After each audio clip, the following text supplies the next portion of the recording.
Okay, this is House Education, February 26th, continuing just a committee discussion.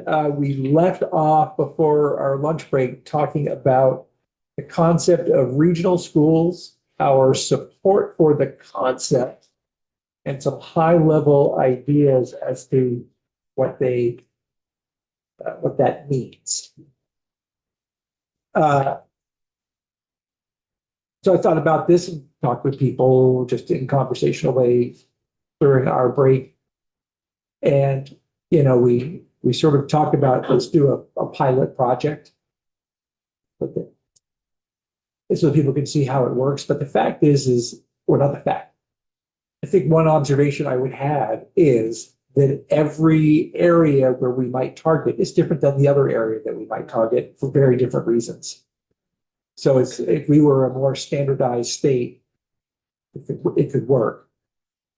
So then the question becomes, okay, if we're going to do it, then it is really as a cost saving / opportunity gaining thing. I'm not sure I'd call it a pilot since everybody's different. Like 1.0. Yeah. Transformation 1. And if we do want to make this part of what we do, it's hard to, how do we accomplish things in a way that they actually happen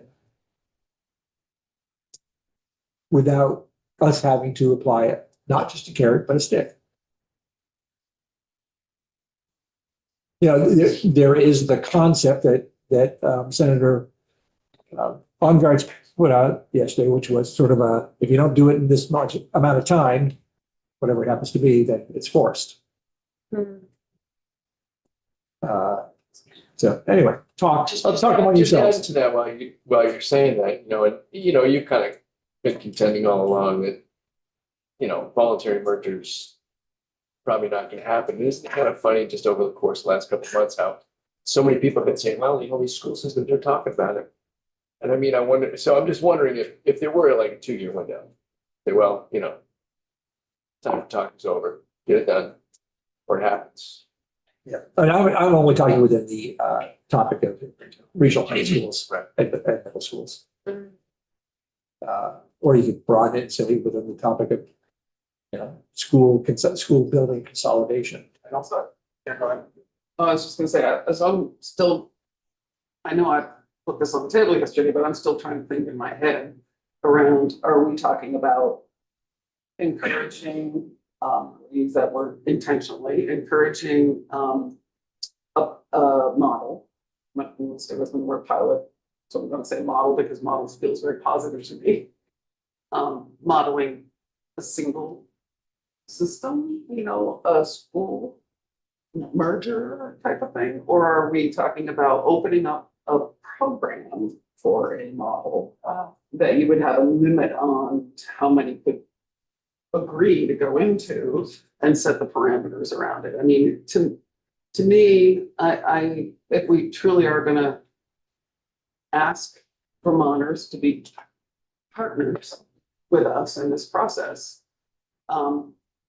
we should have sort of really thinking off the top of my head over here, but some kind of program that we put into place that we offer for people to step up for.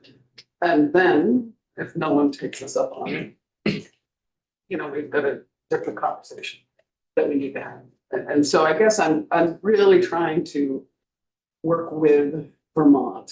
And I'm saying that very broadly, intentionally, because I don't think there's any one area that isn't impacted by what we're doing here. And I really want to give everybody the opportunity, because I actually think there's a lot of conversations going on across Vermont in our local towns about what are our next steps. What do we do? How do we get ahead of this? How do we prevent this? How do we join this? I think there's a lot of those conversations, and maybe if we present opportunities, we'll have some.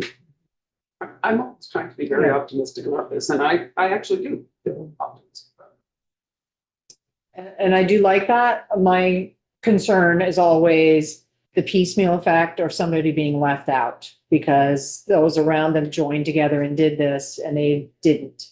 And are they now a desert? Parameters. You know, so making sure, trying to make sure every region of Vermont can be included in these opportunities and have positive outcomes. If possible. I think it's very, I guess, really important point. Yeah. Trying to wrap my head around how we would make something like this mandatory without funding, first of all. And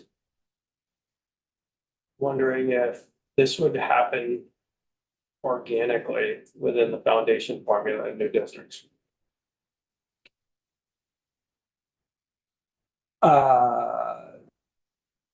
So that's what I'm hearing you saying that the plan that I put on the table is actually the way you want to go. Of course you would hear that. You're with me. Good. Right. Yes, you know, so I think the answer to your question is, I mean, the point of having larger districts is to provide the governance structure, the room to maneuver to adjust to the foundation formula, especially in those areas that are going to probably be getting less. But that's sort of the, you know, to me, that's like, if we don't do anything, we're probably just going to keep devolving into crisis, and it's going to happen organically too. Very, very negative ways. And, you know, it is, I mean, this is a really, it's a really hard choice. We're entering an area that is not Vermont's strength of statewide control over a statewide problem that has traditionally been controlled locally. I mean, you know, is there, we often talk over the years about this, we need a base closing commission to just come in and say, these are all the schools that got to close and they're going to close. But could you imagine doing that? Could you imagine finding any person in Vermont who would be willing to serve on that commission? Not even sure I agree that we should have that commission. So let me ask you, Leanne, you have been the strong advocate for keeping schools open. How do you believe we need to address declining enrollment? Well, I will say I would sort of reframe that, not that I'm a strong advocate for keeping schools open that shouldn't be open, but for local boys having a say in when and how they close. I think there is a fundamental difference in those two things. And that's, I would put myself more on the side of the other. What should we do about declining enrollment though? That's the question you're asking me. Well, how does the education system adjust to our demographics? If not, the number of buildings we have. I think that, you know, I am in favor of some larger regional high schools, and I think that those will be shiny and appealing to some people. I think that my position more is that I'm not in favor of forced closures for communities that want to try a little bit harder to really meet the standards and the price caps sort of that we put in place. And if they can do that, I think that that's a value judgment. And we should allow them to do so. Good answer. I think, and I think that there is no hope of economic recovery in a regional area where you have closed all of the nearby schools. And so in a sense, we're stopping them from sort of any. So I hear from people in my region, the flip side of that, and being on the task force and traveling around the state, every point seems to be valid on both sides of the issue because it's different from place to place. So in choice towns, you know, Kirby's growing. People move there because they have choice, because there isn't a school in their community. So they're growing because they don't have a school, but they can choose where their child goes to school. So what I'm hearing from them is when designation happens instead of choice, not going to be the driver for them, their population increase. So there's, you know, every issue that comes up, depending on where you are in the state, you hear, this is great, this is awful. And they're both right because it's different so different from place to place in Vermont, what works in different communities. So I think that this is sort of my big frustration when we like talk about equity being one of the reasons that we're doing this and all of the different ways that you can look at equity. We talked this morning about how the schools in Chittenden County are full to capacity, like there's no merging them and most of them. And so, you know, students are gonna have within a 10-mile radius, 3 different schools that are within that county. And that's because most people live in that area, but that doesn't mean that other people don't live in the other areas. And so like, I just don't think we can expect the schools to be of the same size in those areas. And for me, the equity is like, does every region have reasonably close schools? Yeah, I don't think anybody would argue with you that we're not gonna have CVUs all over the state, even if you took Danville, Cabot, and Twinfield and pushed them together into one school. Right. It just, I guess my point is, it feels like we're not asking the kids and the families in Chittenden County to change or sacrifice anything. And it doesn't feel like equity to me. Like, we're making all of these changes to be. I think you're missing the other, I think in my district, same issue. And what are we gonna give up? We're gonna give up funding. We're not gonna get the same amount of funding as, you know, Slate Valley. We are gonna get the same amount of funding. Yeah. Actually, Yeah. but that's less than what we're spending Right, today. right, yes, okay. Yeah, I mean, I actually asked the secretary that question when she was sitting here a couple of weeks ago. I said, are you saying that since you're acknowledging there are schools that will not be able to achieve the scale that we're aiming for, are the larger school districts going to have to help offset those extra costs? And she said, yes. So Okay. I think that means. well, that's a sacrifice then. Okay, I'll retract. But what I said. it also, as a result of getting less money, you know what also we get? Less programs. Lower taxes, Mhm. which is something else that people have been asking for. It's all, you know, it's all, everything you pull has a positive and negative reaction, yeah. The opportunity is really important to me in this. You know, we talk a lot about the money, we talk about a lot of how far they have to travel. What's available to those students and what's not available to those students. And what I continually see in my region is when a budget has to be cut, what gets cut? Sports, art, music. Sports And you, never- and you can't find, Maintenance well, to the building. certain, That's well, I'll talk about it later, but that's what gets cut. And a lot of it sometimes gets cut because you cannot find a qualified teacher who will go do it. It's like, oh yeah, I'll be the art teacher, but I gotta teach in 3 different schools. Because you need me for a day and you need me for 2 days, and you need me for 2 days, and I'm not doing that. We've agreed on, you know, we've agreed, I think, as a state or as the representatives of the state, that we need to have more uniform graduation requirements. Well, if you are a very small high school, can you actually offer enough things to meet those graduation requirements? Yeah, I mean, I think the uniform, like, I have mixed feelings on this.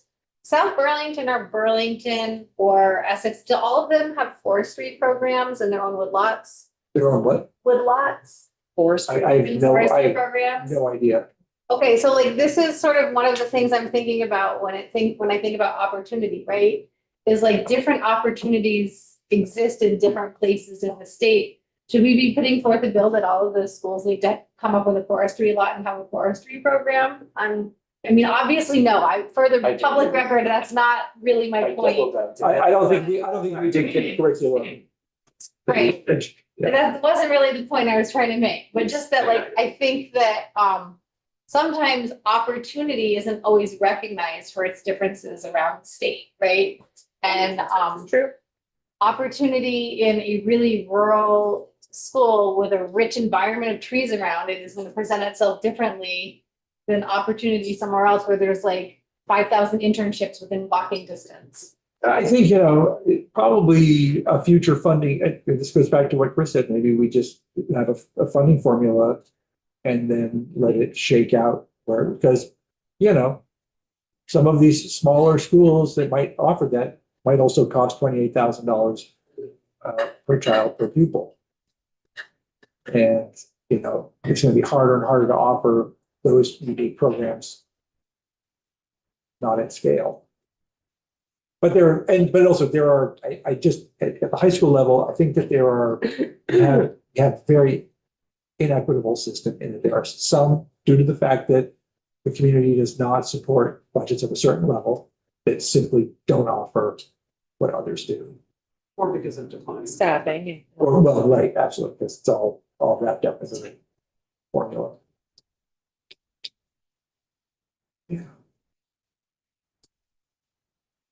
So if we were to sort of, so here's, let's just say, here's an assignment to think about and to talk to the context that we or you all have about, you know, whether at least this concept of larger or what we call them regional and central high schools and middle schools, you know, how we can make that happen. Is there a, what is a financial incentive we could use besides school construction? You know, do we start thinking about the same sorts of incentives that we did with Act 46? How we got the money for it? Yeah. I say for those of us who weren't around for Act 46, if you can maybe like give us the high level overview of what I mean, there are tax incentives, but just to, 150,000, 100. And so there were two main incentives. Yeah, there was the grant, 100 or 150, I can't remember what it was, but it was at least $100,000 grant that you would get for the costs of going through the process, help offset the costs. Yeah. And tax rate decrease. It was a 8,642. Cents Cents Oh, on the cents, tax okay. rate, off your tax rate. off tax rate for And those if 4 you- years and then the 50. And then if you sort of lost your small schools grant, Yes. you got a merger support grant that is ongoing and continuing. So there was significant. and that all added up to approximately what, they That I don't don't know, know. like how much that all cost, just, Probably depends on the. We never did do our. that's for, No, no, the question is, what did all the financial incentives cost? yeah. Stand. Yeah. Because the tax decrease part would be hard. We didn't know how much Yeah. it was going to be because we didn't Didn't know know how how many many were gonna take people were advantage. gonna take advantage of it. And even when those advantages were put in place, many didn't, and some were still forced into mergers. That there were districts around the state that were still feeling. And it's sort of like I think it was sort of like the property tax rebate program. It's funded by the education Right. fund. It So it was. sort of goes in a circle Circle. anyway. Yeah. So the tax rate, the yield would have to be set to pay for. It's sort of like people who receive the property tax rebate, pay for the property tax rebate. And it's actually a really good question because what I remember very clearly, especially in my region where quite a few mergers did take place, smaller and larger mergers. Some were just two school districts merging into one. Because we have a lot of different types of choice. So there were some that couldn't merge with others because they had to merge with like districts. The incentives were a really big deal because at that moment in time, because it was a follow-up on Act 153 and as we heard 156, there were school districts who were really struggling to say, you know, how are we going to keep our programming, and enrollment was declining then. So it was a significant help. I mean, that tax rate decrease for those years was a significant impetus to move forward with it. And I don't want to minimize it in any way, even though some didn't take advantage of it. Some were in a lot tougher place and really felt compelled by that, by those incentives. And others said, or, you know, like, especially the ones who were already SUs said, well, we're gonna get forced to merge anyway, so let's do it voluntarily and get the financial incentive. That's right. And so that was a carrot and stick approach, because it was basically do it voluntarily, get the tax breaks, or you're gonna get forced to do it anyway. And you know, if you were just an existing SU that had always worked together with it, you know, surrounded by everybody feeding into a single high school, it's you do be forced. Yeah. Perfect example where I taught. Orleans Central, 6 school districts, all in elementary schools, all feeding into Lake Region High School. So merging, we already all had the same contract. We already all did a lot of stuff together, professional development together, because it was just easier to work together. But it was governance. Yeah. Well, the contracts is actually something that I was just thinking about, like, we decide, does it make more sense? Obviously, you're gonna need more buy-in than just the teachers and the support staff themselves. But like, does it make more sense for the incentive and to be that you're merging districts where one set of workers is gonna, because you're gonna need to do some contract negotiating if we're gonna merge Yeah. some districts together. So like, one that has much higher than the other so that they can see like, now you get paid more and this is like good for your workers? Or does it make more sense to choose 2 districts that are pretty much the same so that for, at least for now, we're not necessarily focusing on that kind of rebargaining because they're already pretty much the same. So if you were to take my map, one of the goals one of the reasons I Yeah. went with not much larger, but larger districts was to avoid the leveling up. So just regionally, salaries tend to be the same anyway. Yeah. So, I think that the geographic ranges I made, probably there's not a lot of difference among the salaries. Because as we know how the NEA negotiates, they tend to be very similar in different regions. Makes sense, because you live near each other. And So I don't know, you said maybe you could pair a higher paying district with the lower paying district, but I think geography has them already not too distant from one another. Maybe, I mean, it depends on, Yeah, Chittenden County aside. right. And I'm also even thinking about I won't get into it right now, but it's not always exact. There is often one larger community in Yeah. a county. Surrounded by a lot of small ones. I know that when I have looked at the very few places I could switch to, I have always been like, wow, that's a lot lower actually than what I am. Yeah, but I think geographically they tend to be more similar, which is why I went Yeah. with bigger but not huger Yeah. because of the leveling up costs. I know that's been part of the conversations with a couple of, I think they're SDs, NSUs, in my area that were having conversations about getting together. And they said, we wouldn't have a lot of leveling up. It's like we all operate the same kind of schools. We all kind of feed into the same high schools. We all are very similar. We're close to each other. And our salary schedules are pretty close, so there wouldn't be a lot of leveling up. It would make perfect sense for us to get together if people wanted to get together. So there have been some conversations in my region that have talked about that very issue.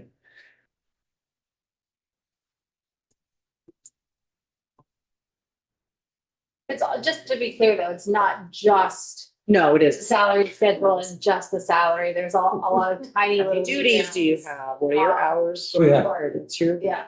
I negotiated many of those contracts very hard to align.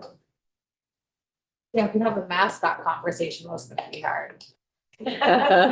And wouldn't it be better if we were just sitting here deciding mascots? Scott. Thanks, Rep Harper, for bringing that up. Which mascot do we pick? Flushing in a bag and. I won't make us talk unless people want to continue to talk. But as we prepare to have a week off, Hmm. we have to remember the system that we have. I thought that having the broad range of opinions of the teachers that we heard yesterday was really great because I think you heard some real lamenting about the system that we have now and the unpredictability of funding year to year, job security and program security and all that. And, can we do better? Do people want to do better? But, and we have, it's really hard because we have multiple constituencies here. We got taxpayers. We got people who are losing their health care.